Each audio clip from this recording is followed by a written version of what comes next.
Friends, welcome back to our channel. ನಮ್ಮ ಸುತ್ತಮುತ್ತಲೂ ಇರುವ ಜನರನ್ನು ನಾವು ನೋಡೇ ಇರ್ತೀವಿ.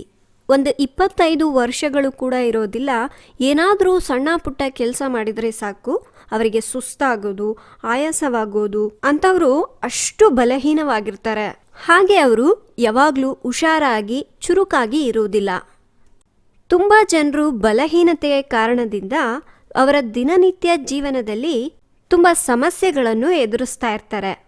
ಶರೀರದಲ್ಲಿರ್ತಕ್ಕಂಥ ಬಲಹೀನತೆ ಅಥವಾ ನಿಶಕ್ತಿ ದೂರವಾಗಬೇಕು ಅಂದರೆ ಶರೀರಕ್ಕೆ ಒಂದು ಒಳ್ಳೆ ಎನರ್ಜಿ ಕೊಡುವ ಈ ರೆಮಿಡಿಯನ್ನು ಟ್ರೈ ಮಾಡಿ. ಇಲ್ಲಿವರೆಗೂ ಇದ್ದ ಅಶಕ್ತಿ, ಸುಸ್ತು, ಬಲಹೀನತೆ ಇವೆಲ್ಲವೂ ಕೂಡ ತೊಲಗಿ ಹೋಗುತ್ತೆ.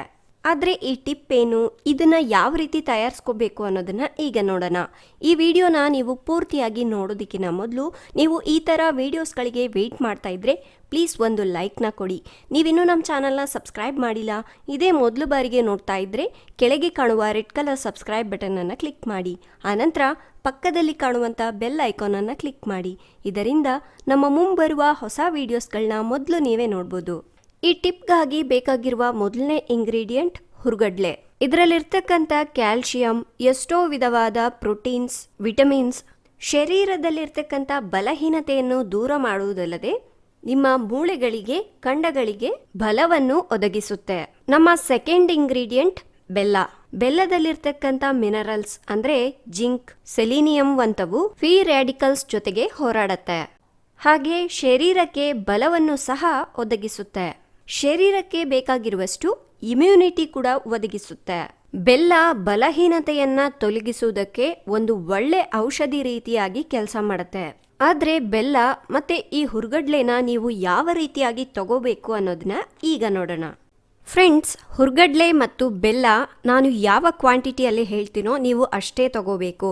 ಯಾವುದೇ ಆಹಾರವೂ ಕೂಡ ಅತಿಯಾಗಿ ತಿನ್ನುವುದು ಒಳ್ಳೆಯದಲ್ಲ. ಇಲ್ಲಿ ನಾನು ಹೇಳಿರುವ ಪ್ರಕಾರನೇ ನೀವು ಫಾಲೋ ಮಾಡಬೇಕು. ಇಲ್ಲ ಅಂತ ಹೇಳಿ ಜಾಸ್ತಿ ತಿಂದರೆ ಮೋಷನ್ಸ್ನಂಥ ಸಮಸ್ಯೆಗಳು ಬರುತ್ತೆ.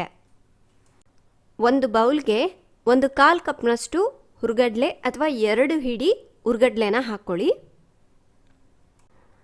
ನಂತರ 2 ಟೀ ಸ್ಪೂನ್ನಷ್ಟು ತುರಿದಿರೋ ಅಂಥ ಬೆಲ್ಲನ ಹಾಕ್ಕೊಳ್ಳಿ. ಇವೆರಡನ್ನು ಚೆನ್ನಾಗಿ ಮಿಕ್ಸ್ ಮಾಡ್ಕೊಳ್ಳಿ, ಈ ಬೆಲ್ಲ ಮತ್ತು ಹುರ್ಗಡ್ಲೆ ಜೊತೆಗೆ ಹೊಂದ್ಕೊಳ್ಳೋ ರೀತಿಯಾಗಿ. ಅಷ್ಟೇ, ಶರೀರದಲ್ಲಿರ್ತಕ್ಕಂಥ ಬಲಹೀನತೆಯನ್ನು ತೊಲಗಿಸಲು ಔಷಧಿ ಈಗ ರೆಡಿಯಾಗಿದೆ.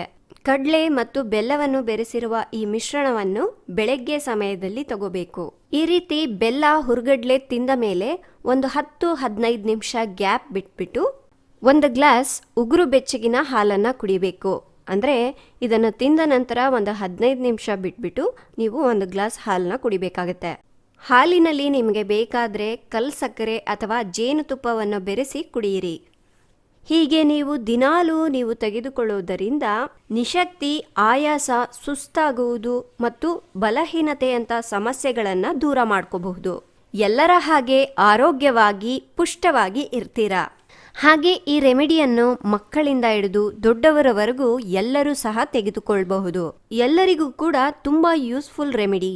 ಇದು ಶರೀರದಲ್ಲಿ ಬಲಹೀನತೆಯನ್ನು ದೂರ ಮಾಡುವುದು ಮಾತ್ರ ಅಲ್ಲ, ಯಾರಿಗಾದರೆ ಶರೀರದಲ್ಲಿ ಕ್ಯಾಲ್ಶಿಯಂ ಕಡಿಮೆಯಾಗಿ ಸೊಂಟ ನೋವು, ಮೊಣಕಾಲು, ಮೊಣಕೈ ನೋವುಗಳು, ಈ ರೀತಿ ಮೂಳೆಗಳ ನೋವು ಮೊದಲಾಗಿದೆಯೋ ಅವರು ಸಹ ಈ ಟಿಪ್ಪನ್ನು ಪಾಲಿಸಬಹುದು. ಇದು ಮೂಳೆಗಳನ್ನು ತುಂಬ ಬಲವಾಗಿ ಮಾಡಲಿಕ್ಕೆ ತುಂಬಾ ಸಹಾಯ ಮಾಡುತ್ತೆ. ಸೊ ಫ್ರೆಂಡ್ಸ್, ಯಾರು ಶರೀರದಲ್ಲಿ ಬಲಹೀನತೆಯಿಂದ ಬಾಧೆ ಪಡ್ತಾ ಇದ್ದೀರೋ ಈ ರೆಮಿಡಿನ ಟ್ರೈ ಮಾಡಿ ನೋಡಿ. ಈ ಹೆಲ್ದಿ ರೆಮಿಡಿ ನಿಮಗೆ ಇಷ್ಟ ಆಗಿದ್ರೆ ಪ್ಲೀಸ್ ಒಂದು ಲೈಕ್ನ ಮಾಡಿ. ಹಾಗೆ ನಿಮ್ಮ ಫ್ರೆಂಡ್ಸ್ಗೆ, ಫ್ಯಾಮಿಲಿ ಮೆಂಬರ್ಸ್ಗೂ ಶೇರ್ ಮಾಡಿ.